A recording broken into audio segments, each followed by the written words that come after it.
Brennan Williams, the right tackle for your Houston Texans, and you're listening to Houston Wrestling Radio. Hey everybody, this is Jay Lethal, also known as the Black Machismo, and I thought about calling myself the Black Nate, but nonetheless, whatever my name is, you are listening to Houston Wrestling Radio. Hello and welcome everyone to Houston Wrestling Radio, episode number 41. This is Abel. And this is Travis. Really? You give yourself a drum roll? Hey, if Maddox can do it, so can I. Maddox? Really? You're taking after Brad Maddox now? Yeah. And notice I didn't say Maddox. No, you didn't. No. I figure once Cena does it, I can't do it anymore. He knows how to kill a trend, don't he? Yeah. So because Cena refers to him as Maddox, you're gonna not now? Yeah, I think it's done. So it's Maddox. Yeah, it's Maddox. Yeah, Maddox. It's always been Maddox. Well, that's what I've been saying. You've been saying Maddox. No, you do. What? Oh, you are so aggravating. God, you're just like Cena. You like to say Maddox. No, I don't. Oh my god. This guy. Okay. Well, I was gonna say that maybe we're gonna have a little bit less of a frustrating episode because Chris isn't here with us this week. But I don't know. Travis is being pretty damn annoying right now, so maybe we will have that element still here.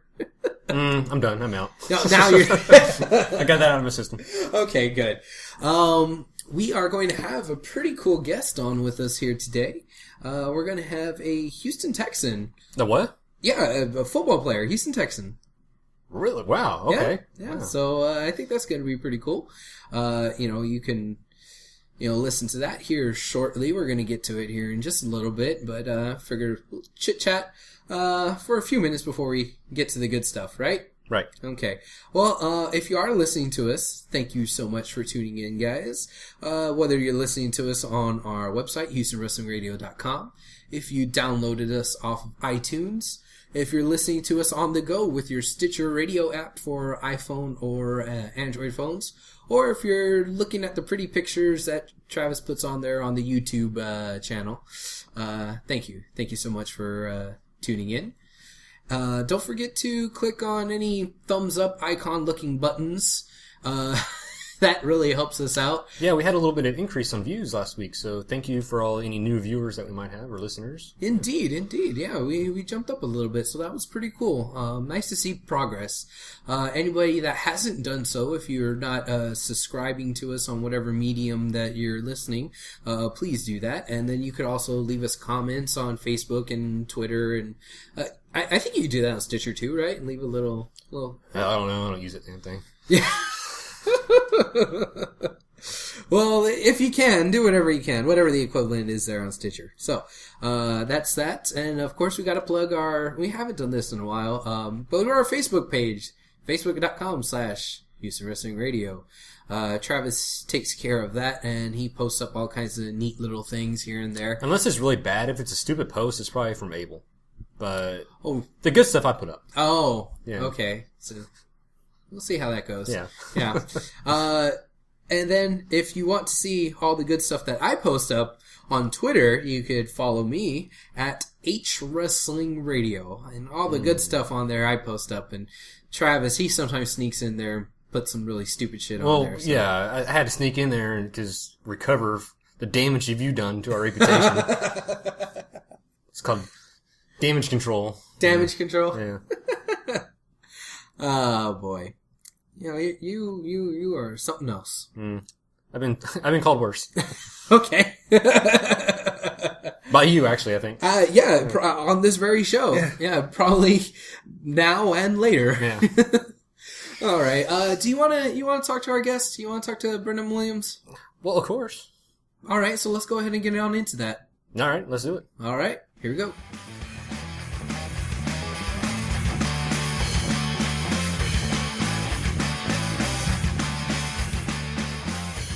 Okay, everybody, here we are with our special guest interview for this week. We have someone a little bit unexpected, but it's really, really cool who we're having on today. I'm excited for it. He is the brand new draft pick for the Houston Texans. He is offensive tackle, number 73 from the University of North Carolina. He is Brennan Williams. Welcome to the show, man. How you doing? How you guys doing? Doing good, doing good. I'm glad to have you on here. I think some people out there might be scratching their heads a little bit saying, hey, wait a second, Abel. This is a wrestling show. You got a football player on? But don't worry yourself too much. Brennan here, he is a huge wrestling fan. And, I discovered him following on Twitter, and he tweets about all kinds of stuff during the wrestling shows like Raw and pay-per-views and whatnot. So he's a really big wrestling fan along here, and, he's now playing for your Houston Texans. So it's pretty cool. Without any further ado, let's go ahead and get to the interview part here, man. First off, I want to ask you a little something, and I ask this to everybody that we interview. Being a wrestling fan, how did you get into it? Who did you like growing up, and who were your favorite wrestlers when you started watching wrestling? I actually got into it. I wasn't really into it when I was in, middle school. I watched it on and off. My favorite guys when I wasn't really watching it was Kane. I loved Kane a lot when I was growing up. But I really ended up getting into wrestling around the time I was probably just getting out of middle school. And I had gotten, I think it was Here Comes the Pain for the PlayStation 2. And then after I was playing that game and I was playing through the story mode, and I was like, wait, there's something to this. So then I got into watching it, and then that's actually how my bedtime got moved up the first time. I got to stay up till 11 to watch Monday Night Raw. So. Wow, so the video game got you into it. The video game got me into it for real. Wow, yeah. I think that's the first we've heard of that. Yeah, one. I think that's the first time we've heard of that. That's pretty cool, actually. Yeah. I remember Here Comes the Pain. I had that one. That was one of the earlier on. That was one of the viewed as one of the better SmackDown games. Yeah. I loved it because you could fight in Times Square and you could jump off like a building. You could be Eddie Guerrero and do a frog splash off a building. And that was really cool. Yeah, back in those days when they did those crazy moves. Yeah, that's pretty awesome. So, they moved up your bedtime, and then you got to watching it and everything. Who would you say was your favorite wrestler, during that time period? I was a kid, so I'm still a fan of these guys, but the major players, I love The Rock and I love Stone Cold, and as I kind of grew up and I kind of gained more of an appreciation for wrestling as an art form, I kind of picked and chose, my different kinds of favorites, and for different reasons, and that kind of just led me to where I am today. Cool. Well, speaking of you getting to where you are today, I kind of had an interesting question for you here. You are a pro football player. But, right? Damn right I am. That's not the question. You're a pro football player. But did you at any point in time maybe consider being a professional wrestler instead? Instead, I'd say no. My dad was a pro football player before me, actually, so it's always been my goal was to be a pro football player like my dad was since as long as I can remember. But as I got bigger and I got stronger and I started putting on, some muscle, and I've got kind of a unique look anyway, like a wrestler, I kind of saw that that could have been a thing if I wasn't a football player. So after a lengthy and healthy football career, I think that's always going to be a job that I could go into. A little crossover appeal, huh? Yeah. Yeah, that'd be pretty cool. Yeah. That's of course after you win, 5 Super Bowl rings here with the Texans. Yeah, after I bring home, a bunch of Super Bowl rings to Houston and, get into the Pro Football Hall of Fame and, all that. Of course, yeah. Of course. No doubt that'll happen. It's kind of like, when a kid tells you what they want to be when they grow up.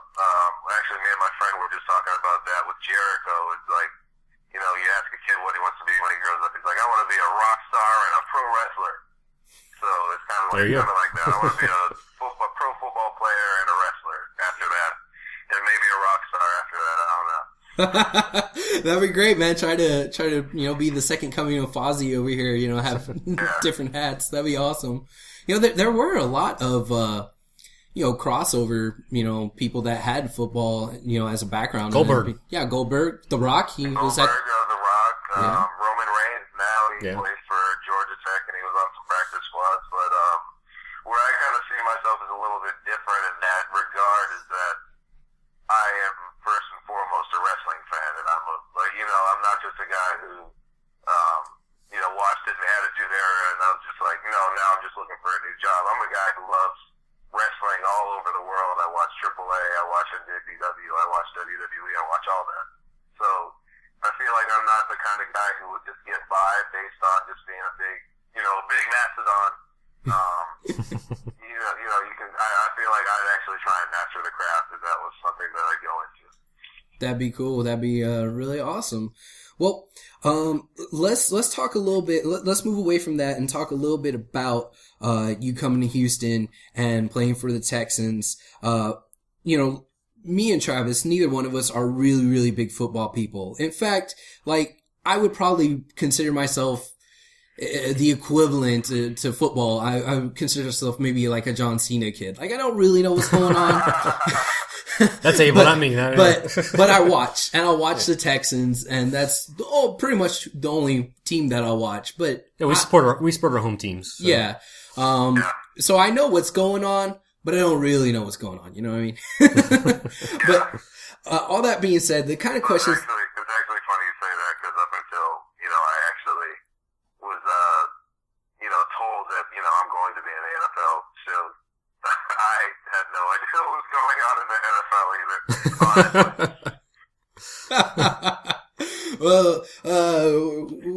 We'll just kind of skip over that. Yeah, he knows what he's doing. Yeah. He's a professional. He's a professional. He knows what he's doing. Yeah. Anyway, what I was gonna say is, first off, you got drafted here to the Texans, so I'm sure you've heard this 1,000 times, but I'm gonna say it again. Welcome to Houston. Thank you. How's Houston treating you so far, man? Treating you great. I've been here. A lot of the guys are on break right now, but I've been here working out, getting adjusted to the heat and all that. I'm a northeasterner, so this kind of summer isn't something that I've been experienced with. So yeah, it's really important for me to get down here, start running in this heat and try and adapt. And I've got my own place now, and I'm really enjoying it. It's a whole different experience than anything I've really been through before. Cool. Yeah, man, that heat, I've lived here all my life, and even I can't stand this freaking heat down here during the summers. All I gotta say is, wait till you get to August and September. Yeah, the worst. Welcome to Texas then. See if you stay. Yeah, the worst is yet to come. That's what I keep on saying. Once we get to the playoffs and we're playing up north, I'm going to be the guy without the sleeves, so. Right. There you go. That'll come in handy. Yeah. All right. I want to ask you a little bit more specifically now. How's the Texans locker room treating you? The Texans kind of have a reputation of being a bunch of really good guys. How's your experience been in the Texans locker room? I'm definitely getting those vibes that it feels like it's a very mature organization, and you hear all kinds of nightmare stories about, how people treat rookies when they first get in. And granted, I still haven't been through training camp, so I don't know what that's going to be like. But from the minimal experience that I've had with most of the vets, I've been mostly dealing with the rookies, just because the vets are on a little bit of a different schedule for these first couple months. But from what I have dealt with the vets, it's a bunch of guys that want to win. So if you're going to be in a position where you can help them win, they're helping you. So I've been able to, get a lot of help from a lot of guys, and that's been really great. Awesome, cool. You know, it's glad to hear that because that's kind of the vibe here in this city regarding the Texans, that they're just, you know, a bunch of good dudes and they're really trying to win and, you know, kind of work together. And, you know, I'm glad that you're going to be able to be a part of that. And hopefully we can get a whole lot of wins this season.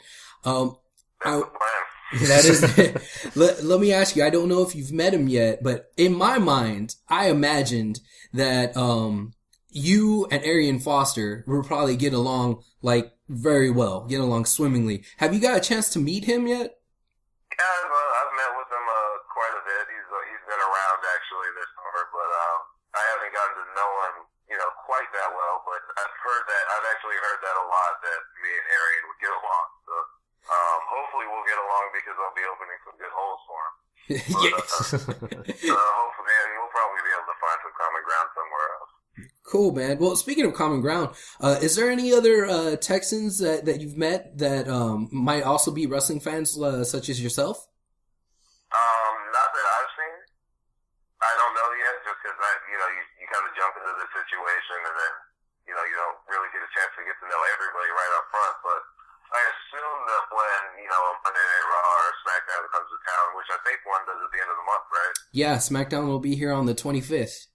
Yeah, I feel like that's when I'll run into somebody, because I'm sure that they'll have some kind of deal for us Texans players. So Yeah. I'll find out then. Well, I don't think I'll be able to make it to that because of the training camp, but sometime like that. Well, I'll let you know how it goes. Now, let me know how it goes. SmackDown goes. I haven't been to a SmackDown in a long time. I usually try to just go to Raw. I could understand that. I almost wasn't going to go to this SmackDown, but the thing that kind of put me and our group of friends over the edge was, hey, RVD, why not? So. That's true. Well, that's the thing though. I used to love SmackDown. I used to like SmackDown more than Raw, but they just, the focus has kind of shifted away from it to such a point where it's kind of just like, there's no reason to watch it because they're just going to show you what important happened, on Raw. So it's really just a Raw recap, and then a couple things might happen. Yeah, when the brand was full force, SmackDown was at some points the better show to my mind. That was the wrestling show, where Raw was the entertainment show. Yeah. Mm-hmm. Definitely agree with that. Definitely. Now, talking about going out to wrestling shows and whatnot, you came out this past weekend to Booker T's ROW. That's where I saw you and met you. I thought it was a darn good show. They had, a couple of really great matches, and it was one of the better shows that they put on in a couple of months. But this was your first time. What did you think, man? I thought it was awesome. Going into it, I was kind of expecting, when you think indie fed, you kind of think, like Botchamania, like a bunch of guys who, aren't really going to be wrestlers in the future, and they're kind of just going after it. But, when I got there and I saw the set and everything that, Booker had set up, I was really impressed, and the talent that they had was really good too. So, at the end of the day, the production of the show was really, head over heels what I thought it was going to be. And I was really surprised. And there was some great, I saw some stuff that I've never seen before, and that's rare for somebody who watches as much wrestling as I did. Well, I know what you're referring to. You're referring to the Samoan Beast pulling off that lion salt. That was nuts. I marked out like a little girl. I don't even know. I think I might have been embarrassed by my actual reaction if that was caught on camera. But that was really cool. I saw your reaction. It was pretty priceless. Yeah. Well, that was only the second time we've seen him do that. The first time, everybody had the same reaction you had. We were all like, what? I can't believe he pulled this off. 400-pound Samoan dude doing a lion salt. It was ridiculous. Yeah. Let me ask you, you said that on Twitter that, you got to meet Sharmell and you thought that was pretty cool. I saw that tweet there. Can you tell me a little bit about the experience of meeting Booker and Sharmell? I didn't get to meet Booker. Was actually getting ready for the pay-per-view. Oh, yeah, that's right. So he was out of town, but just meeting, I got to go in early to get my seats that they had for me, which thank you, ROW, for that, if you're listening. But, Sharmell just came up, and I actually didn't even recognize her when I first saw her. She was working the table at the door, collecting the tickets, but I hadn't seen her with the hair cut. So I actually didn't recognize her until she actually introduced herself as Charmel, and then that's when I had another, teenage girl mark-out moment where I was like, wait, oh, you're Charmel, I didn't even recognize, oh, man, and I think my girlfriend was laughing at me at the time, so. That's pretty funny, man. That's cool. Well, maybe sometime soon you get to meet Booker. Yeah, I forgot that he wasn't in town for this one. So, but yeah, well, hopefully we'll see more of you. I can understand if you're concentrating on winning football games, though. I'm obviously gonna be a little busy for the next couple of months, but I'll definitely be back at the show. Awesome. We can't wait to see you, man. But that wasn't the only thing that happened this weekend. We also had the Money in the Bank pay-per-view. And there's something specific that I wanted to talk to you with about, on that. When Randy Orton won, I took a look at my Twitter feed, and there was tweet after tweet after tweet after tweet that was just crapping all over, myself included, the fact that Randy Orton won the Money in the Bank. People were complaining and everything. But there was one sole tweet in the middle of like this long line, and it was from you, and you said, Randy Orton won. I'm okay with this. I saw that, and it gave me pause, and I'd like to just go ahead and ask you, why are you okay with this? What is your viewpoint on this? Defend yourself, sir. All right, here's my defense. I don't know how you guys in the past used Randy Orton. For the past 3 years, I will admit that he is pretty stale and he's kind of formulaic. But in the past 3 years, he also hasn't been in the main event. He hasn't been in the big picture at all. So when I think of Randy Orton, the Randy Orton that I like to see, I think of maybe 2006. When was he the Legend Killer? When he was punting everybody in the head and doing all that cool stuff. Yeah, it sounds like 2007-ish, right, Trev? Yeah, I think back to that Randy Orton, and I think, if he gets the spotlight again, maybe, this is an opportunity for him to add another dimension to his character, maybe even go back to a heel turn, because he's been a really stale face, but I always thought he was a pretty good heel no matter what. So, from that standpoint, that's why I didn't mind Randy winning specifically. I know everybody was especially mad because Daniel Bryan didn't win. Yeah. That's why everybody was upset. But from my standpoint, I felt like Daniel Bryan is above a Money in the Bank briefcase, which actually ended up being right because now he's, main eventing SummerSlam without the Money in the Bank. So I Very feel good like, point. You need the money. The Money in the Bank is a tool to elevate somebody, whether it's elevate them where they were before, or, Damian Sandow, we're seeing him elevated to the upper mid-card now. So I feel like Daniel Bryan's already set. Daniel Bryan's going to put on a great match with John Cena at SummerSlam, and he doesn't need the Money in the Bank to do that. So I feel like that was the right move. I don't know if he needed to give it to Orton or if he needed to give it to one of the other guys, but I think Daniel Bryan's going to be all right. Those are all good points, valid points. I would tend to agree with you on some of those about, Randy Orton when he was a heel and when he was, on top several years ago when he was, Legend Killer and then the leader of Legacy, that he was, he was pretty good, and he has been stale over the last couple of years. But if he does return to that type of character, then this could be good. And we're probably going to talk about this at length throughout the rest of the show. But I could kind of see, where you're coming from on there. And yeah, where there was the original, outpouring of hate, that was, I feel like that was more of a reaction to just Daniel Bryan not winning. And then again, it was Randy Orton who, some people, I don't see it this way, but a lot of people see him as John Cena 2.0. Yeah. And so that's a real, that's like a punch to the gut for a lot of people. Yeah. I can see, what you mean there. You brought up Daniel Bryan. He's going to be, main eventing there with John Cena, at SummerSlam. What else that came out of, Money in the Bank and Raw last night, that you thought was, something pretty cool or something that you just kind of want to mention or bring up? What else happened?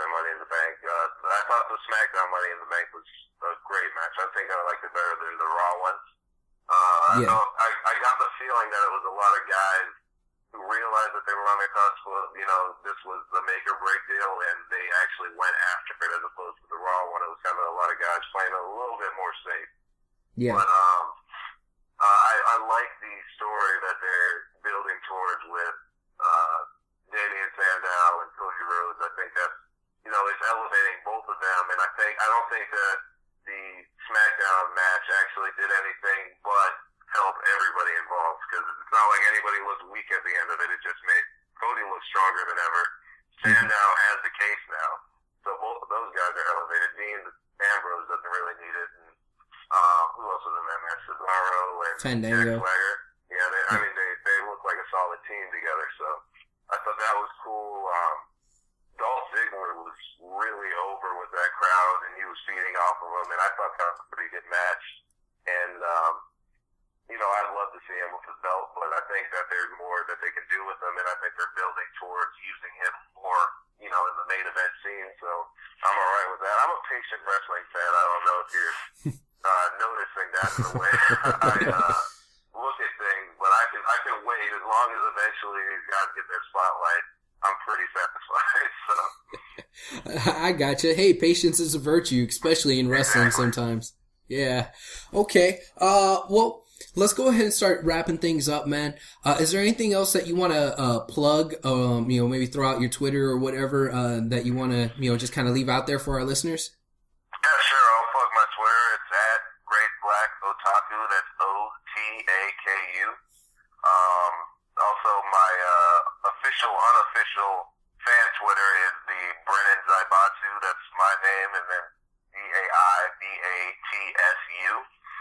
That's where you get your insider information and all things Brennan Williams. If you're in the Houston area, come out and watch training camp. It's going to be a good time. I've heard that a lot of people show up for that, and it's a big party atmosphere. So. Awesome. I look forward to that. Look forward to the season, seeing you out in the field. Hell, I might even run out and go buy me a number 73 jersey. There you go. All right. Thanks so much for joining us. I understand that you're going to be busy for the better part of, a good 6-7 months here. Afterwards, like during the next off season, maybe we can have you on again. Yeah, hit me up on Twitter. I might even have, I got bye weeks. Yeah, there you go. I had a lot of fun. Awesome. And, maybe the next time we have you on, you'll be able to come over here and show off your Super Bowl ring. Cool. There you go. There you go. All right. Thank you so much for joining us, man. I really appreciate it. And go Texans. Go Texans. Take care.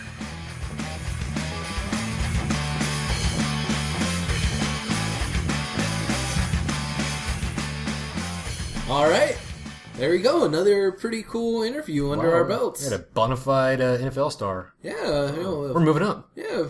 Big old football player. He's a big dude, too. Yeah. I know that this was a phone interview that we did with him, but, when I met him there at Booker T's ROW. Yeah. You keep rubbing it in. Yeah, you met him. Yeah, I wasn't there for that. So yeah. You jealous much? I guess. No. You got to mention it all the time to me. Well, if you would come out to ROW. I've been coming out there. Something came up. I had to miss it. Yeah, because you're a lizard. Oh, really? Yeah. Is that the route you're going to go? Uh-huh. Oh, Jesus. You're just jealous because I did the drum roll.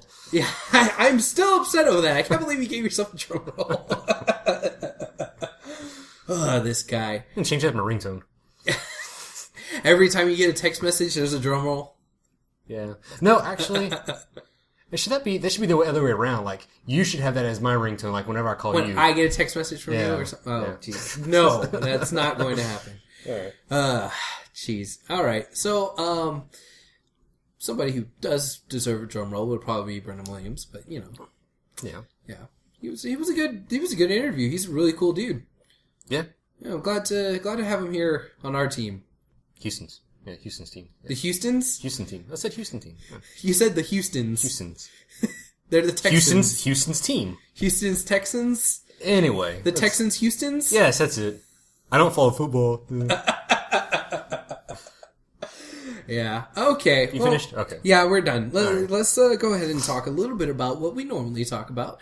The wrestling from the week. Yeah. You want to start with Impact or you want to start with WWE? Well, let's we got to cover the important issues of the week here. Okay. There was a pay-per-view, Indeed. Money in the Bank. Money in the Bank, pretty darn good pay-per-view. And that carried over to Raw, so An even better episode of Raw. yeah, so we need to kind of hit the high points of these two little episodes here, so.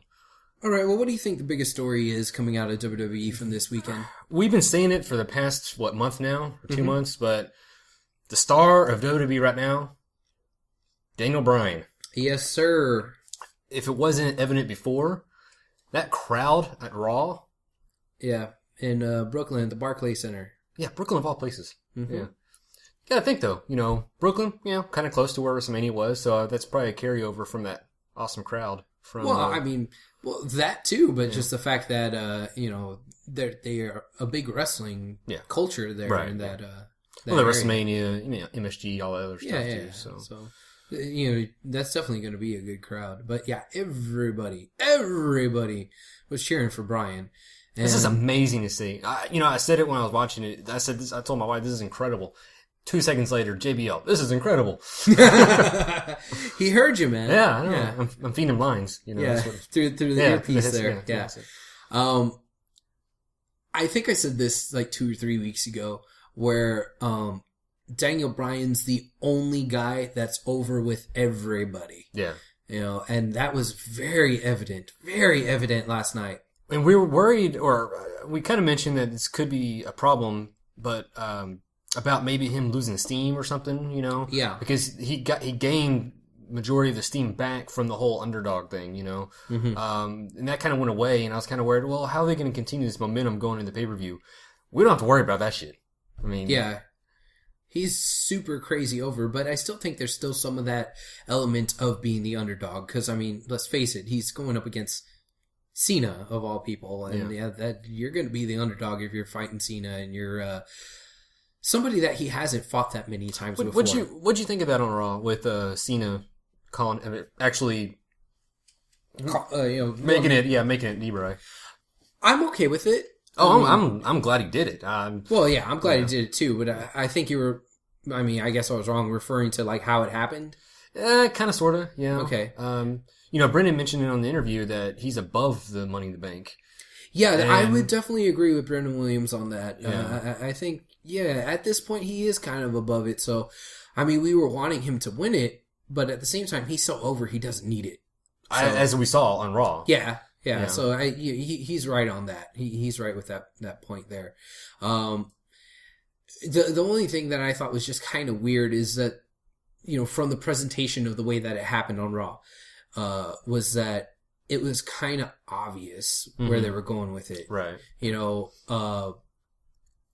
Out of all the wrestlers that were standing there up at the ramp, who was the one guy that you didn't see that wasn't mentioned? Right. You could say, well, CM Punk wasn't seen, but yeah, they mentioned the fact that, well, CM Punk isn't out here because he just got his ass whooped. Or however Cole said it. I'm sure Cole didn't say it like that. but he should have. That's how he should have said it. Damn it, Cole. But aside from him, the only person that wasn't visible there was D-Bry. Yeah. He was... it was so glaring of an omission. It's like, okay, well, it's definitely going to be him. And then everybody saying yes. And then, Cena going on, well, should it be Ryback? Should it be so-and-so? And everybody's going, no. And then when Cena was like, okay, I'm going to say who it is. And you could kind of see that you could tell that the crowd already stole his thunder. Yeah. He was like, well, shit. Well, he even said it a minute ago. He says, oh, you're kind of ahead of me here, folks. But yeah. He said something like that.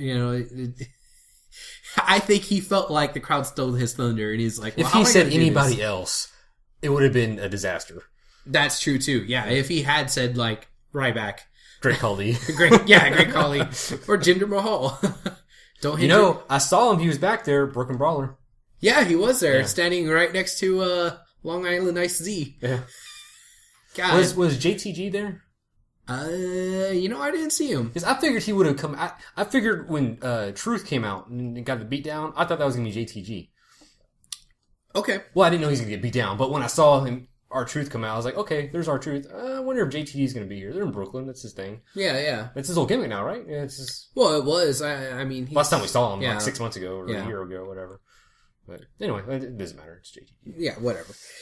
At least it wasn't JTG, so I'm glad it wasn't him. Why are we talking about JTG? Let's talk about D-Bry. Okay, back to D-Bry. He's getting a shot. He's going to fight at SummerSlam against Cena. Mm-hmm. And... I love it. It's great. He's over. Everything's going good for this guy. But I am so scared. And here's why. He's fighting John Cena. For the title. For the title. I'm afraid that this is going to be one of those, we're building you up to feed you to the guy that we really like. You know? It just going to feed him to Cena. You know? I'm just so afraid that that's what this is all about, just to make Cena look even better. It'd be very easy for me to say, eventually when we get to it in a few weeks, your predictions. Yeah. It's going to be very easy for me to say, oh, Cena. Yeah, he's going to win. Yeah. I'm going to stick, I find myself, I'm going always betting against. You've been doing that for the last couple of pay-per-views. I mean, you went with Henry, and we saw what happened there. I went with him. You went with Ryback. And it's not because I hate Cena. It's not really that. It's because the way they're building up the angles, the storylines, I want to see these other guys win. Yeah. They're doing good jobs on building up. This is when they're getting to the actual matches and the booking of that and making Cena just win. Case in point, the Money in the Bank match, when he fought Mark Henry. It was so predictable in that booking. Yeah, I thought that match was good. But I didn't think that match was great. I was, when I was watching it, I was thinking, it's Mark Henry's too dominant right now. He's somehow, some way, he's gonna fuck up somewhere, and Cena's gonna win. Hulk up and destroy him. Super Cena him. Yeah, break him in half or something. Well, I really didn't like the finish. No, it was a weak finish. Yeah, I mean, even the way he tapped out was weak. Yeah, it was like Mark Henry was struggling, sustaining himself in the STF, and was able to, one time get to the rope and, make Cena break the hold. And then the second time, he was already inching towards the rope, and that's when Cena got out of it, dragged him to the center of the ring, and then reapplied it. Well, so you're telling me that during the first STF and that second one, during all that time of being in the STF, you were able to sustain it. You were able to hold on. But then when he reapplied it there that third time... That was the breaking point. Yeah, that was the breaking point. Like, he tapped out before he can even really get it cinched in really good. Yeah. So I kind of didn't really buy it. I thought it was a little anticlimactic, maybe just the timing of it. And, I mean, hell, I was cheering for Mark Henry, but... I still think it was a little bit unrealistic to think that maybe Henry was going to win that. Even because they built him up how strong he is and everything, and I can picture him just powering out of the finish, that submission hold. Yeah, I mean, he's the world's strongest man. You're telling me Cena, he's the world's strongest man, but he can't just... He couldn't get out of that, somehow just power his way out of it? Yeah, exactly. And I think that's the problem with submission-type finishers on big, strong guys. Yeah, right. But... I don't know. But the whole reason why we're bringing that up is, again, to go back to D-Bry again. I'm afraid that... That's going to happen to him. It's going to happen to him. And I think D-Bry has more momentum and he's more on fire than Ryback and Henry and all these other people Cena's beaten. So I think if anybody has a fighting chance, it's D-Bry. But I still, I'm just so wary of it. I mean, this run for Cena, I've said it before, it just feels like that run that he had in, was it 2008 when he, think so. Beat Umaga, beat Batista, beat Bobby Lashley, beat all these people, like one right after the other. And you could be right. You could be that, I'm hopeful. yeah. And I mean, at this point, all we have is hope. Yeah. I kind of wanted to mention something about, since we're talking about Cena D-Bry, as far as how they're going to build this up, to SummerSlam. Mm-hmm. I heard I know you like to call me out on this, but, there was a couple weeks ago, I heard, I was at the Lords of Pain or whatever. It was one of those websites where they were saying that it might be a rumor that they're going to bring up the fact that they're both dating the Bellas. And they're going to use that as, I don't know, connect, making them more personal. Have tension between the two. Yeah. And the reason I'm bringing that up is because during the show, they're talking about that Diva show on E. Yes. And they said that, find out, you can find out which superstars the Divas are. The Divas. Yeah. So, and this is, happening, 2 weeks from now? That's when they I think that show debuts in 2 weeks. And that's still, 2 weeks? 2 or 3 weeks until SummerSlam at that point. So that's time for them to acknowledge that on the show and then to expand on that on Raw and SmackDown if they wanted to. Yeah. So, and then it's I wonder. Very possible. And I wonder if that's going to be kind of leaning to that Diva show, if they're going to use that to kind of bring in the story, kind of. Yeah, if that'll kind of weave its way into the storyline. Yeah. It's possible that is a way to maybe since that show's debuting, that could be a good way of getting initial viewers to catch on. But I don't know. Interesting stuff. If they do incorporate that could be good for them, for both the E show and of course WWE itself. I think that might be smart to do. Mainstream wise, it's the smart bet, smart thing to do. Mm-hmm. I don't know how good of how riveting of a story it'll be. Yeah. Or how cheesy it's going to end up being. But. Well, I mean, it really depends, which way they go with it. I mean, it could wind up being something that's pretty good, but I don't know. Well, we could see. Just wait and see. Okay. So. You watch that Diva show. You let me know how it is. Okay. I know you already got the DVR set for it. Oh yeah. You got the days marked off the calendar. I see it. Actually, I haven't planned at all to watch any of it, and it's okay. Now that we've talked about it, I'm like, oh well, maybe I will check it out. See what they do. Yeah. All right. You're just a puppet. I am, I guess. Freaking Mark over here. Okay. Let's talk about something else that's going down with the WWE. Another big thing. Let's talk a little bit about Orton. Oh, I thought you were gonna go with Lesnar when you said big thing. I could have, but I wanted to talk about Orton because he was the one that came out and interrupted Cena, and a lot of the reasons I would think, aside from the stuff that Brennan Williams brought up, the reasons why people were so upset Sunday with Orton winning is that they thought that meant that we were going to have Orton versus Cena.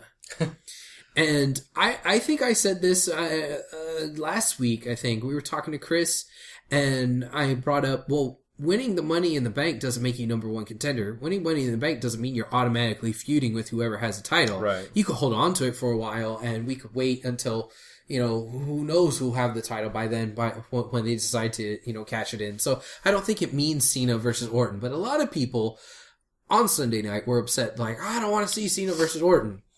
Well, we kick off Raw with Cena, and who interrupts him? Orton. So, maybe they are going to go with that, but... okay, go ahead. I just had a thought here. One thing they can do with Orton to kind of get him back in the... he's been kind of stale lately. I think it's an overall general feeling about Orton. Yes. He's getting some wins. He's been picking up a little bit of steam, but it's just everybody, when they see him, it's Orton. Yeah. So the win for Money in the Bank, that could be a start of something big, and it could also be a start of maybe a heel turn for him. And I have a theory on that too. If we go into SummerSlam, you have D-Bry, the most over guy in the whole roster right now. Mm-hmm. Just devil's advocate here. He beats Cena. Yeah. Okay? Who comes out right after he wins the title, his moment of glory? Orton. Pins him. Most heat out of everybody. The biggest heel, that will get him back as a heel, and that'll get all his heat back to him.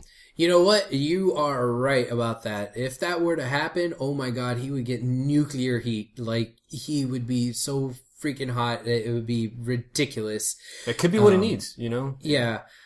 And then you'd have your Orton and Cena. Yeah. What I was going to say is, I don't care so much for Orton having a heel turn. I'd rather him have an interesting turn. All right. I don't care if he's going to be a heel or a face. I just want him to be interesting, and I want him to be relevant. Kind of like handcuffing Triple H to the ring and DDTing his wife and kissing her. Yeah. Yeah. That's some of the stuff that, That's interesting. That's interesting, yeah. And those are the type of things that, Brennan Williams, was bringing up, back during that time frame when he was a really dominant heel doing all kinds of crazy stuff. And if that were to happen, that'd be cool. And it would be interesting and I would like it. But here's why I'm not going to bank on it. I hope it happens. I hope you and Brennan are right. But I don't think it will. And the reason why is because this last year, he's been stale. He hasn't been doing anything in the upper main event for the fact that he is on his third strike. And WWE, there's officials within WWE calling for his firing. I mean, because let's say... Well, were you there? You heard them? Well, no, but I mean, come on. You just brought up that you saw this stuff on dirt sheets, so I saw this on dirt sheets too. So come on, Mr. Holier than thou over here. His whole problem is that he's one wrong sneeze away from being fired from the company. So you can't put a title on the guy. You can't invest too much into him because let's say you do, you kind of, build up a big main event for SummerSlam or, whatever, big pay-per-views coming around and then, wellness policy, bam, and he's fired. You're like investing all this time and energy and creative resources and, advertising, stuff on him. And then right when you need him, boom, he'll wind up getting automatically fired.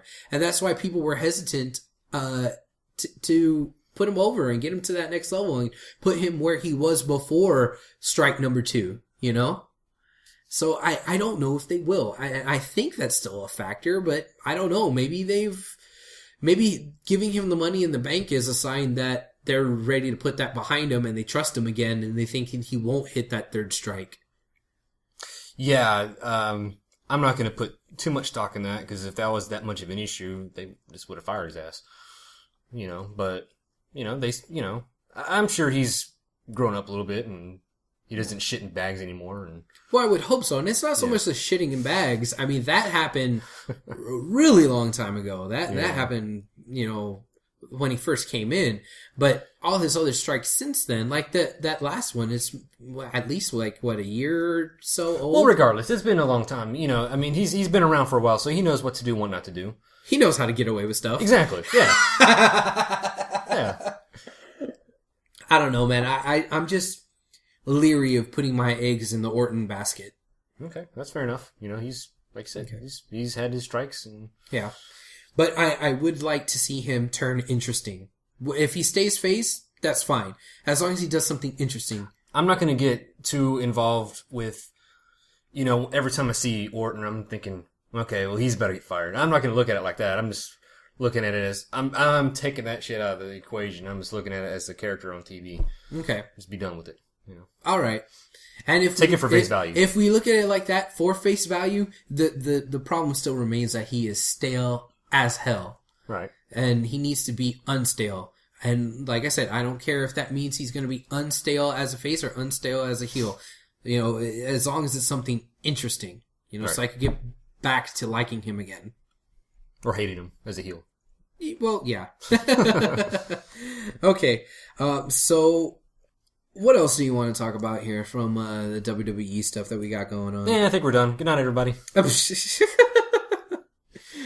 No. There's so much stuff to talk about here. We just mentioned it a few minutes ago, but another big storyline that's coming out of everything. It's been building up for about a month or two now. CM Punk and Paul Heyman, that saga. My God, these guys need their own freaking drama show on AMC or something. Dude, that promo on Raw. Good God. God.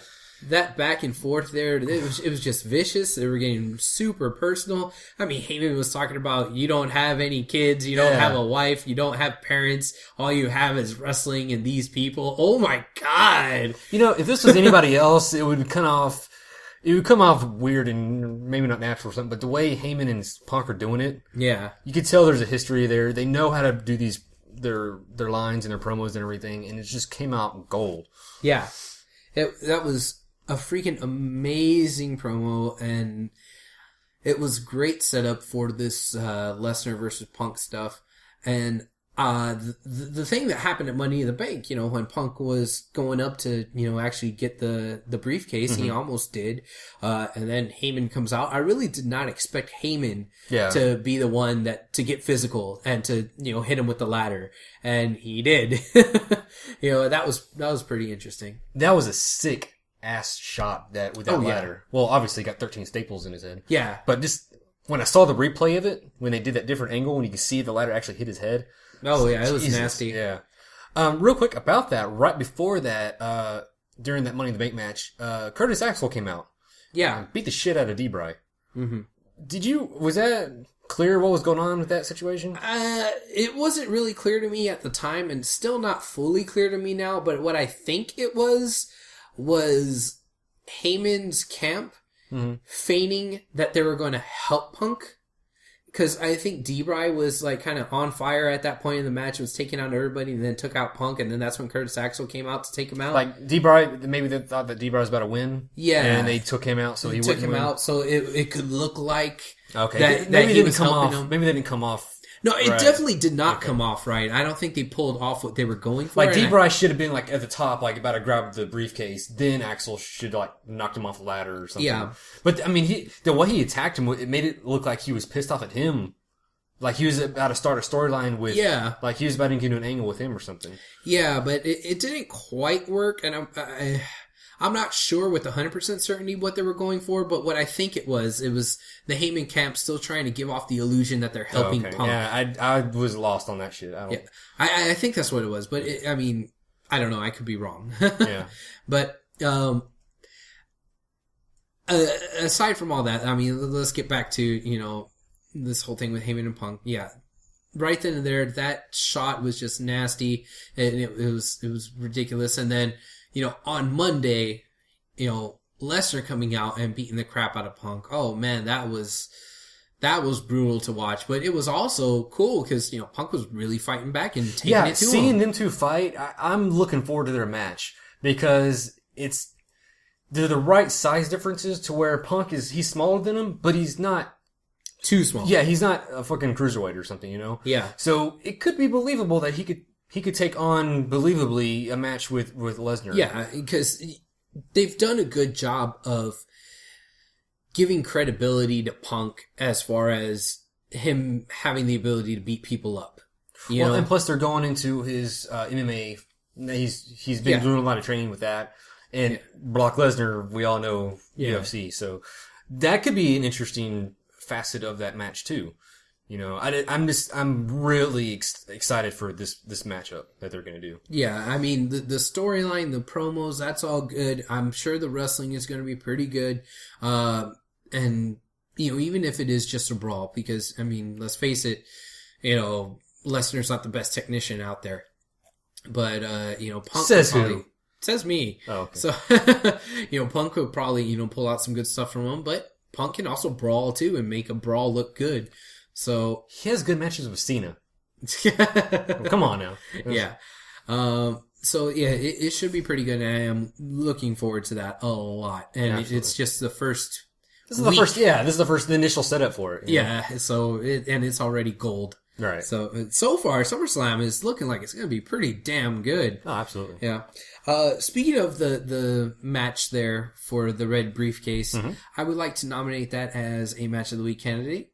Sure. Are we including matches from the pay-per-view for match of the week? Yeah, I think so. Right. At first I thought maybe it'd be unfair, because same logic with Royal Rumble. We didn't count Royal Rumble, right. But I think Money in the Bank is the Money in the Bank matches are kind of on the border there, being too gimmicky to be considered, but why not? Why not? Yeah, it's our show, damn it. Yeah, I don't have to defend myself for that decision. That's right. Yeah. No, so I want to nominate the red briefcase. So we're gonna put that on there. Right. But I also want to nominate the blue briefcase, and in fact, I think the blue briefcase is a better pick. I thought that out of the two, out of those two, and in fact, I know we have more match of the week candidates to get to, but I'm saying that's my match of the week. Okay. The World Heavyweight Championship Money in the Bank briefcase match. There was a lot of creative things that happened in that match. When Wade Barrett took a rung off of the ladder and was slapping people with Something it. as simple as that. We've never seen that in a ladder match of all. Yeah, that was so crazy. That was really funny. And then Ambrose, even though he semi-botched that right before, he tried to do that flip when he was hanging off where Cesaro had one side, Swagger had the other, and he flipped up on top of the ladder. And then he just chunked his ass out off the side. Like, that was pretty cool. And Well, it was cool. For when I was first watching, I was like, well, why don't they just put the ladder down? Yeah, because there was a lot of setup for that. They were both holding the ladder up. It was very obvious they're doing something. Why don't you just tilt it over or something? Why are they? Yeah, whatever. But I like the. There was a lot of creativity gone into that match, more so than in the Raw one or whatever. And speaking of that, the Real Americans, Swagger and Cesaro. Yeah, when he got on his shoulders. And, that was so hilarious. And then not even that, but them walking over there, and then when they did the who dropped it? Ambrose, was he the one that did the missile drop kick? I can't remember. I can't remember. But whoever did the missile drop kick, that looked beautiful when they all just went. When Cesaro fell after Swagger got taken out. Yeah, that was pretty cool. I really liked all the creative spots in that match. That's why I'm giving that match of the week for myself. Of course, there's a couple of other candidates. Those two Money in the Bank matches, I mean, no duh, those are going to be matches of the week unless something really bad happened. But let's talk about the red briefcase real quick. Well, since we're talking about the SmackDown one. Okay. The win of that one. The end of that match. Yeah. Well, let me get to that. I just wanted to mention this one thing here before we talked about that. Remember how me and Chris were saying a couple of weeks ago or last week that with Money in the Bank, there's always some sort of injuries, and you said no, there isn't. Okay, well, I jinxed it. Let's go over the list. Let's see. 12 staples in the head for Punk. Yeah. Was it 14 or 15 for RVD? Mm-hmm. Christian got teeth, not tooth, teeth knocked out. Chip tooth, the chip front tooth there. Yeah. So and Cody Rhodes got the stitches. Yeah, Cody Rhodes. Yeah, I jinxed the hell out of that shit. All right, that's all I want to mention. Okay. I just wanted to let you know that there are injuries that happen at this pay-per-view, and I wanted to point it out since you were such a naysayer. It was one of the things where I saw the list of injuries on the website, and I just kind of went, Sorry about that. It's all Travis's fault. Yeah. Okay, let's get back to what you were saying about Cody and Sandow. Oh my God. That was surprising that Sandow got it, but it's a good surprise. I really like that. None of us picked it. Mm-hmm. But hey, it was, like Chris said, anybody could have won that freaking match. Both of those ladder matches were very hard to predict. They were very hard to say, okay, well, this is what's going to happen. But Sandow, I don't think anybody picked him. And not anybody that I know. I mean, there may have been some other people out there that picked him. That's one of the reasons they did it, probably. So yeah, but it was darn good. Not only for the fact that it was somebody that we didn't expect won it. The way it happened, it told a story and it set up a feud. And I am 100% behind this. Yeah, and plus, that ladder match, another reason to give it Match of the Week candidate is the fact that it made Cody Rhodes look like $1 million. Cody Rhodes looked great in that match, all the way through. He looked, I almost forgot, the muscle buster onto the ladder that Cody Rhodes pulled out. Oh my God. He set him up for us, is he gonna... Yeah, is he doing a muscle buster? What? On a ladder? And then, when he walked over to the ladder, I was like, is he doing a muscle buster on the ladder? Oh my God. It was ridiculous. Who did he do that to? I don't know. I don't care. I just know he did the muscle buster on the ladder. Yeah, and it was ridiculous. Meanwhile, Samoa Joe sitting home was like, damn it. Yeah. Oh, Samoa Joe, eat your heart out. Call my agent. I'm going to WWE. But I really like, again, getting back, I like the story that it told. I would have liked to have seen something on Raw where there's, other than Cody Rhodes coming out and attacking him, maybe some kind of promo or something from Cody talking. Somebody, because Sandow didn't explain anything, did he? Not really. No. It was just, Cody just jumped him pretty much. And I'm cool with that. I'm cool with the setup from Money in the Bank. You know, Cody was climbing up, Sandow threw him down. I'm cool with Cody attacking him on Raw and it just setting up a feud. And I think that this feud could be good. And throughout that whole match at Money in the Bank, it seemed as though Cody was working as a face in that match. Yeah, even Cole and all them, they were putting him over as a face. Yeah, and you know that was it needed to have happened because, as Chris pointed out, there was nothing but heels in that match. So we had to wind up cheering for somebody, and it was, Fandango. They were kind of going for him being facey in that match, but Cody was really facey in that match, and I think they pulled off that face turn with him great. I mean, I think they're still in the midst of turning him. Maybe we'll see more of it on SmackDown. I think it's a full-blown face turn. Okay, already he's a full-blown face? Once he attacked... Sandow, that solidified it? Yeah. Okay, well, and I'm cool with it. And the cool thing is, there hasn't been that many... There really hasn't been any communication between them on as promos go. So their storyline, they're telling a story without even saying anything. Exactly. We know exactly what's going on, and there hasn't been a promo. Right. Yeah. And you just said a couple of minutes ago you wish there was a promo. Well... Did you just backtrack on yourself? In a roundabout way, yeah. Okay. But it would have been nice, but we didn't need it. Yeah. And maybe that's why they didn't do it. I don't know. Okay. But Sandow on the mic explaining himself, eventually we are going to get a promo. Yeah. Maybe on SmackDown or something. Yeah. That's his show anyways. Right. Okay. There were so many good things that came out of WWE programming for this week. Let's move on to Ziggler and AJ That's and the next Del big Rio. storyline going on right now, too. Yeah. I mean, there's so many good storylines going on right now. They finally pulled the trigger on everything on that storyline. Yes. The breakup between them, a Big E attacking Ziggler, all the stuff we've been saying for at least 2 or 3 weeks now. Right. The last piece that needs to get put in place is Caitlyn and Dolph finally you think so? Starting up a thing. I think so. At least it makes sense to me in my head, and we've kind of seen it a little bit before on NXT, where Ziggler and Caitlyn almost had a thing, which they dropped immediately. Yeah, well, because of Vicky being involved or whatever. So I mean, I could see that happening, and then that driving AJ even more crazy. But then on the other hand, Dolph has backup against AJ and Big E. I can see, maybe I could see them getting together, but I can see it more or less just as an alliance or something, mixed tag team matches, that kind of thing. Yeah. I don't know. Do you think that this means that Ziggler is going to be feuding exclusively with Big E and is no longer going to be feuding with Del Rio for the title? I think it might be a sidetrack for him. Yeah. He's got to get past this first. I think. He's got to get past all of them, the obstacles first. And on one hand, that's good, and on the other hand, it's bad. Right. It's good because, well, it means we won't see Dolph versus Del Rio 347. You answered your own counteroffer, your own counteract to that, because we've already seen that. Yeah. Even on Raw, I was hesitant. I was about to fast forward that just because I've seen the match was damn good. Yes, though. it was. It was good. That's the good. They can put on good matches, but I'm so tired of seeing it. Yeah. I don't know what it is. It's so weird because you don't want to see those two fight against each other. Right. But they are really good and have really good chemistry and put on good matches. Maybe if they're going to keep doing matches, maybe they should just join the match in progress, so I don't have to anticipate seeing the entrances and getting into the match.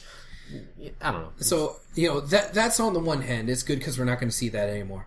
On the other hand, it's bad because now that means Ziggler's not in the world title picture. And I don't know. I mean, sometimes you need things that aren't involved with the title, and you'll still be over, and you'll still be interesting. And I think that's this case right now. It's still interesting. It's still fresh. It's still a storyline that's well conceived.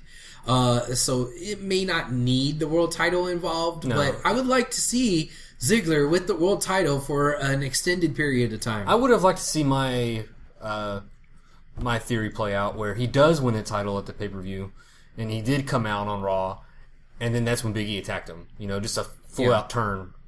With him and AJ kind of attacking. Do you think Big E is ready for a feud with Dolph? As ready as he's going to be. Okay. Yeah. But yeah, like I said, Ziggler has got to get over Big E and AJ altogether. Yeah. He can't go for the title and have these two Because they're just going to keep running interference. Exactly. AJ's going to keep doing what she did on Raw and the pay-per-view. Yeah. You know? Which, given the way that match ended on Raw, I don't see why that could not have been for the title. You know? Yeah. It was, and they said it was a rematch, so I thought it was going to be. Too. I thought it was for the title. I thought it was going to be for the title, but then it wasn't. But they didn't acknowledge that it was or not. You know, they just said, "Hey, it's a rematch," and that's it. Right. You know, but the way that it ended with the funky finish or whatever, they could have made it for the title anyway. Yeah, when we were watching it, I know my wife, she was saying that, oh, it's not for the title? Oh, well, he's going to win. He'll get his rematch for the title.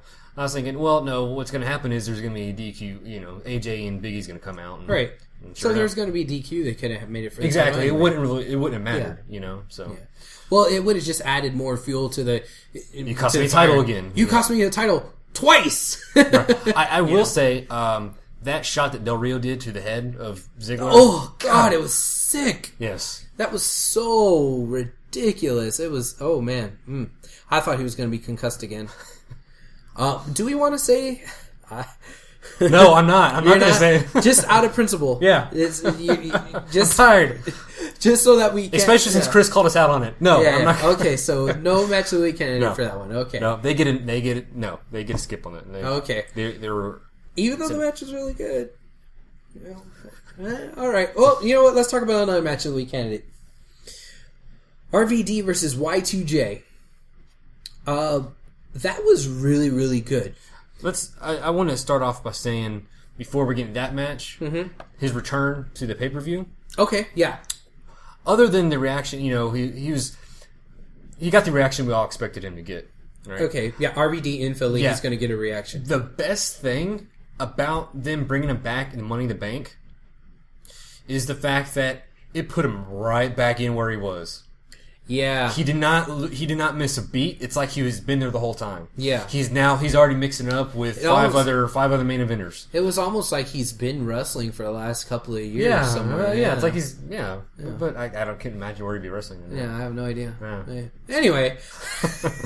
But anyway, it was good seeing him back in the Money in the Bank match, and that little point I just made just a minute ago was when I was watching Raw. And that match against Y2J, that match was so good, and it's like he never left, you know. And you know, I was thinking to myself, you know, this was, you know, saying, oh, it's like he never left, but then it was like, oh, he's fighting Y2J. Oh shit, he's been there just as long. You know, it's like these guys, they're like Shawn Michaels, you know, they get better with age, you know. Well, it's interesting that you say that because I was going to bring up a point about that. It was a very, very good match, and it is a match of the week candidate, I think. But I think that both of them, especially towards the beginning of the match, showed their age a little bit. Like, they weren't quite as quick as they were, you know, in their prime. And I think it showed that they're kind of on... Dude, RVD was just a ladder match. Not 24 hours before that. I know, and, you know, that notwithstanding... With staples in his head. I know, I'm aware, but I'm just saying that, you know, just if we want to split hairs and be nitpicky, it seemed as though the pace of that match was a little bit slower for two high-octane, high-flyer type guys. And I definitely think the reason for that is because, you know, they both are, you know, on the downside of the bell curve, so to speak, you know? Well, I wouldn't consider them high riskers anymore at this point. I mean, they do some things, RVD more than Y2J, but yeah, it's still, I mean, they know what to do now. But for the types of matches that they're known for their classics, like you go back and watch something that was like really, really good, like HBK versus Y2J at WrestleMania 19. Or RVD versus Jerry Lynn. Like, if you looked at those matches had a much more fast pace. Dude, I'm not talking about that. That's like 10, 15 years ago. I know, but that's my point. You know, I'm not, like, faulting them or saying that they're horrible or that they suck. I'm just saying that... It sounds like you are. No, I'm just saying that towards the beginning of that match, you could tell, like, you could see their age. You could see that they're on their way out. But the fact that they were able to pick it up and then, you know, have the match go solidly and have everything, all the spots that happened in there, you know, just get pulled off and, you know, all those good counters. I think that says something and it speaks to their experience, I guess. You know, what they lack in energy and in quickness, they more than make up for inexperience and knowing what they're doing and their technique and being able to execute moves the correct way. Okay, I don't know if we're agreeing or disagreeing, but we're just going to have to agree to disagree. Because I didn't see anything wrong with that, and... I'm not saying there's anything wrong with it. I'm just saying that it was a little bit slower than what I would have expected from those two towards the beginning. That's all I'm saying. Wow, okay. You got high expectations. I don't know. Okay, well, I enjoyed the match. I'm not going to say... Well, I'm not saying I didn't enjoy the match. I thoroughly enjoyed it. You just expected more. Oh, God. I'm just saying it's different. I'm just glad that they're still able to go, and put on, really great matches. Oh, and definitely. They can still go. They still got it. And they did put on a great match. And that match was put on by Brad Maddox, the new GM. Yes. How do you think he did on his first show? I think he did excellent. Yeah? I really do. I think his backstage segments when he was talking, with people. That was the best segment that he's been in. Okay.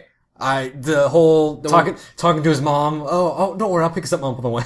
Yeah. That right there just showed you his character. Yes. That's the only explanation you needed for where he's at, or who he is. Yeah. And then with Stephanie and Triple H coming in, kind of getting bullied around by them a little bit, but the way he was carrying himself, yeah, this was, I'm digging where they're going with him. It's almost like they're trying to make him be, like an everyday type fan who just happens to be in the business. Yeah, they picked him off on the side of the road or something, Yeah, like he represents us. Like he's an intern or something, and now he's a GM. Yeah, and I think that was very evident with the phone conversation where he's talking to his mom. Like his shirt was too small for him. Yeah. That kind of thing. This is very small, things that the interaction with Jericho was great. Yes, yeah. Or Jericho went in there seeming like he was going to mock him, but then he came up with a good idea, and Jericho was like, "Oh, okay, that ain't bad. Yeah, good job." Yeah. So he's doing good. He's competent. Yes, but he doesn't have the experience or the respect. He hasn't paid his dues. Exactly. Yeah. Yeah. And it's making him some interesting interactions. I don't know where they're going to go with Stephanie Triple H. I know there's bigger plans for the McMahons. Yeah, down the road. With Vince too. I mean, the whole line about what? Well, did you talk to Vince about this? Well, I tried, but I couldn't get a hold of him. Yeah, that usually happens on Mondays. Yeah. Okay. Why would Vince be hard to get a hold of on Mondays? Of all days, you would think Vince would be in the middle of everything. Real quick about the McMahon storyline, I would like more of a solid ground of where Triple H stands on everything. Obviously, Vince is on one side, Stephanie's on one side, Triple H is... Well, no, I take that back. It's kind of like Stephanie's in the middle, right? Stephanie's in the middle. And Triple H is on one side. But see, the way they're kind of playing it around, it's like he's still got the three sides to deal with. So I would like more of a grounded definition of who's who on this storyline, Yeah. Especially when they're dealing with Maddox, Yeah. But I hope that Maddox will have if he keeps this up, the performance that he had last night, if he keeps it up, I really hope that he'll be around for a good long while as the GM. Yeah, so far, week one, I think he did good. I'm hoping they're able to keep the momentum going at that. But who knows? They could drop it in a couple weeks from now, Yeah. So, but anyway, that's I thought that's a good talking point for that. So yeah, indeed. Okay, one last thing that we got here for WWE is what happened with the Wyatts on Raw. R-Truth came out, and when R-Truth came out, I was like, "What? This dude's still alive? He's still around? Oh, okay. Hey, look, it's R-Truth." And I was wondering, why are they bringing him out? What's OMG, he doing? R-Truth. I thought he was dead. WTF. Exactly. So I thought him when he said that. Okay. Yeah. He was out there. I'm like, well, why is he here? What are they going to do with him? What the hell? And then the Wyatts came out, and I was like, oh, okay, he's going to job to the Wyatts. Right. All right. But then I was still like, why have him job to the Wyatts? Like, what does that... And I think the only reason why they did it, the whole reason why they went through the trouble of actually saying, hey, R-Truth, you're actually going to have a match tonight. The whole reason why they built everything up was just so that Bray Wyatt could have the line about like, "Oh, this ain't the truth. The truth is da da da da." I think that was the whole reason why that happened. Yeah, okay. Just for that one line. Maybe. Yeah, you're probably right. I was, right before you said the actual line, I was thinking of the very last thing that Wyatt said was Kane follow the buzzards. Yeah. They're going somewhere with Kane. They're going somewhere with Kane. And I've heard a couple of, people throwing this out there online about maybe they're going to do some kind of repackaging of Kane. Maybe. And or they're going to make it to where Bray Wyatt might actually see him maybe like brainwash some WWE superstars, maybe join his family. Really? You know? And you think Kane might be the first one? Possibly. It's so up in the air right now what they're doing with this guy. But there's a couple of things that, some people have been mentioning online. Yeah, that would be interesting. But especially, did you hear the little storyline update on Kane? No. When they were taken away in the ambulance after he got attacked. Ambulance. Yeah. There's, because of the steel shot to the head, of Kane, there's a possibility of brain / psychological damage. Oh God. Yeah. Okay, so that adds more validity to what you were just saying. So, and I think that's how some of those rumors came out. Some of those theories came out. Okay. Which, it's a little repetitive from Straight Edge Society. You got the cult leader, getting followers in, but this could actually, this could be. But I think it has a different enough flavor to it that it'll be okay. Yeah. But what I wanted to say about this with R-Truth, aside from the fact that, like I said, the only reason why they probably did it was so that they could have the little pun about truth. I think that was kind of a step down for the Wyatts. I mean, you go from beating up Kane to beating up R-Truth. Really? Like, you were so prominently displayed the week before. So many people were like all hyped up. Oh, we're finally going to get the debut. Oh my God, they interrupted Kane. Oh my God, they took out Kane to, just having a little thing, a little short, 10-minute thing where they, beat up R-Truth. Yeah. And like, that's it. They beat up R-Truth. That's it. Said, hey, Kane followed the buzzards. And that's it. Like, I feel like they could be doing more and giving more care and attention to this storyline and to what's going on with the Wyatts. I felt like it was really on the back burner. I would like to see maybe one more week tops where they just do the beatdown and not do anything with it. But after that, I want to hear something. I want to hear somewhere they're going with it, Yeah, and especially if Bray keeps doing the type of promos that he did last night, which he has good mic skills. Right. Yeah, he can speak very well, but they're so cryptic. He's not saying anything. Yeah, they're cryptic. Yeah, he's just basically saying, I'm a creepy dude, and you should be interested in me because I'm creepy, and I'm going to take out Kane. Like, that's pretty much all he said. Right. And I want more substance to come out of his mouth. Yeah. They're, okay. So they're... Don't think dirty. Don't be a pig. Oh, Jesus. Okay. So, yeah, I'm agreeing with you. I want to see some kind of explanation of what they're doing. I think they're just, right now, they're relying on the look and the feel of the whole gimmick. Yeah. But that can only go so far. Yeah, eventually you're going to have to put meat with those potatoes. Ooh. You're making this too easy for me. Come on. I know. I'm sorry. Okay, anything else we want to talk about for WWE for this week? I can't remember if we mentioned or not, but that crowd on Raw started ridiculous. The very beginning, they're already chanting yes. The whole, not just a smattering of it or whatever, just the whole freaking arena. Yeah. Yes. That right there tells you. It was a really awesome sight when they did the crowd shots when at the end of the night when D-Bry got that was an awesome ending with that crowd. Yeah. Those crowd shots, it was ridiculous how many people, everybody was standing up doing the yes. It was great. And it's crazy because I would have thought that RVD would be getting the bigger responses. Yeah. And clearly... Well, he did get a pretty decent response. Yeah, he did, but no, nothing compared to Daniel Bryan. Yeah. And maybe it's because, RVD's just now coming back, so there's a percentage of the audience that's not as familiar with him as the older guys, Mm-hmm. So, but that could be it, But, I mean, all that being said, that crowd was awesome. So was the crowd in Philly. Props to Philly. Props to Brooklyn. As if they didn't need it. You know, I mean, of course, Philly and Brooklyn are going to give you great crowds. And in the Raw crowd, that was the biggest fandangoing we've seen in a while. Yeah, that's true. And I mean, hey, it was in Brooklyn, so that's kind of, you know, really close to where the fandangoing started, you know? So, I'd come to expect it, but it was still a good crowd, so props. Hopefully, when SmackDown comes down here in a couple of weeks, we can compete and be a good crowd too. But you want a fandango? Maybe. Really? Maybe. If the, you know, the mood's got to hit you just right, you know. I mean, you can't just do it. You got to, you know. The mood's got to be right. Yeah, you got to be buttered up to it, you know. Oh. Where's Chris when I need him? Hey, Chris, get back over here. All right, so that's enough for WWE talk for the week. Let's move on to a little bit of Impact talk, then ROH, ROW, and then get out of here. Okay. All right. Impact.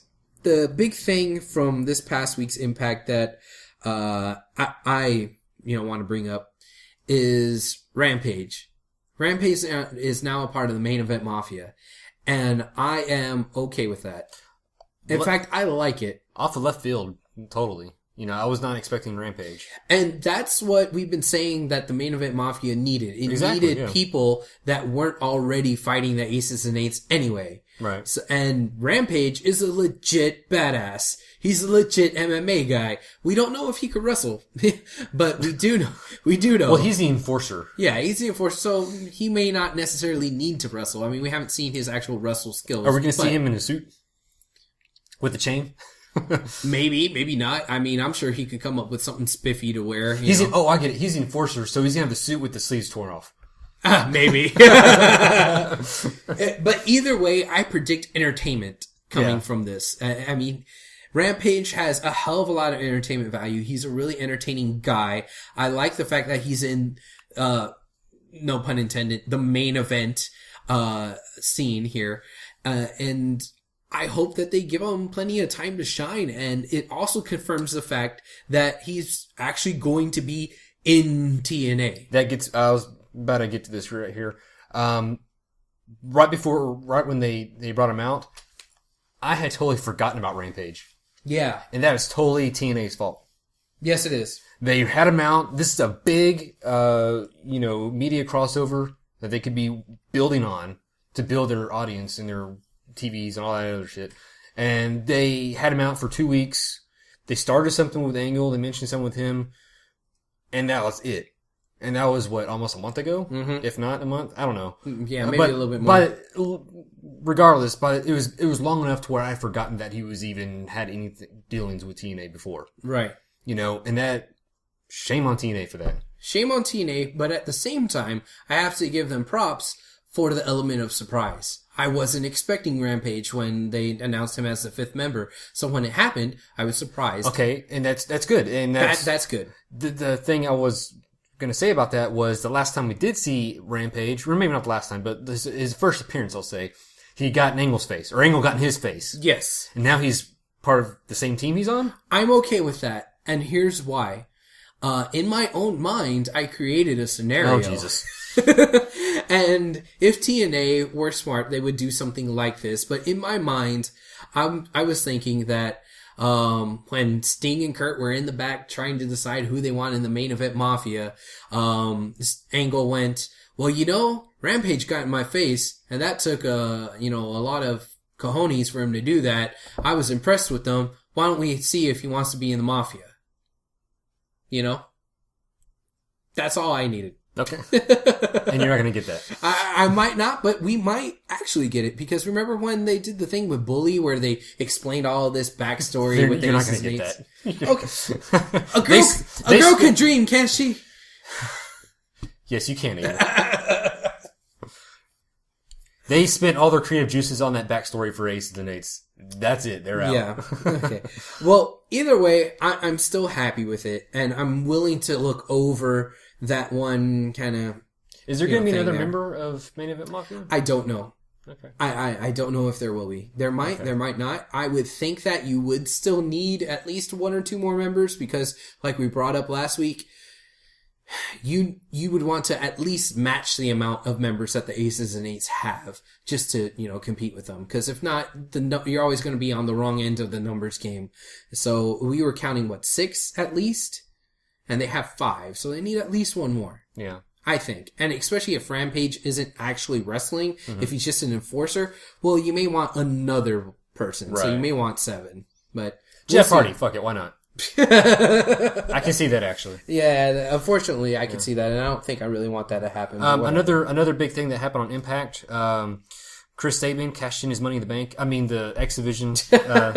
He cashed in his X Division title. Yeah. So that means this next week on Thursday. This week, yeah. Destination X on Spike on TV. Impact. Yeah. Which, what a waste. Yeah, I mean, man, I really wish that they went ahead and had that as at the very least a destination, one night only pay per view. Yeah, something to get their money out of it. Yeah, I feel that's such a waste for. This is why there's a pool going around when TNA is going to get bought out by WWE. Well, we're going to get to that because there's more evidence of why there should be a pool for that, but we'll get to that. But all that aside, I think that I'm looking forward to Sabin versus Bully to see what exactly will happen.